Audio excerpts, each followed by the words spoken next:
Blackstone Audio presents Out of the Silent Planet by C.S. Lewis. To my brother, W.H.L., a lifelong critic of the space and time story. Note: certain slighting references to earlier stories of this type which will be found in the following pages have been put there for purely dramatic purposes. The author would be sorry if any reader supposed he was too stupid to have enjoyed Mr. H.G. Wells's fantasies, or too ungrateful to acknowledge his debt to them. C.S.L. Chapter 1. The last drops of the thunder shower had hardly ceased falling when the pedestrian stuffed his map into his pocket, settled his pack more comfortably on his tired shoulders, and stepped out from the shelter of a large chestnut tree into the middle of the road.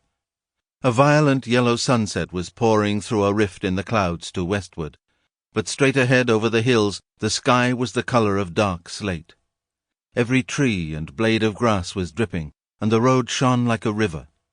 The pedestrian wasted no time on the landscape, but set out at once with the determined stride of a good walker who has lately realized that he will have to walk farther than he intended. That indeed was his situation.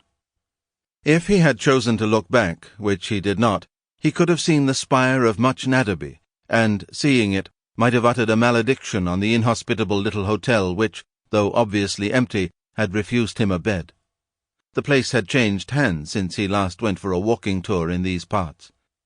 The kindly old landlord on whom he had reckoned had been replaced by someone whom the barmaid referred to as the lady, and the lady was apparently a British innkeeper of that orthodox school who regard guests as a nuisance. His only chance now was Stirk, on the far side of the hills, and a good 6 miles away. The map marked an inn at Stirk.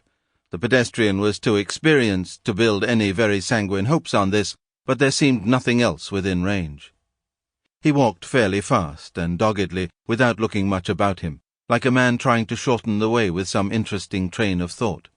He was tall, but a little round-shouldered, about 35 to 40 years of age, and dressed with that particular kind of shabbiness which marks a member of the intelligentsia on holiday. He might easily have been mistaken for a doctor or a schoolmaster at first sight, though he had not the man-of-the-world air of the one or the indefinable breeziness of the other. In fact, he was a philologist and a fellow of a Cambridge college. His name was Ransom. He had hoped, when he left Narrator, that he might find a night's lodging at some friendly farm before he had walked as far as Stirk. But the land this side of the hill seemed almost uninhabited. It was a desolate, featureless sort of country, mainly devoted to cabbage and turnip. Sample complete. Ready to continue?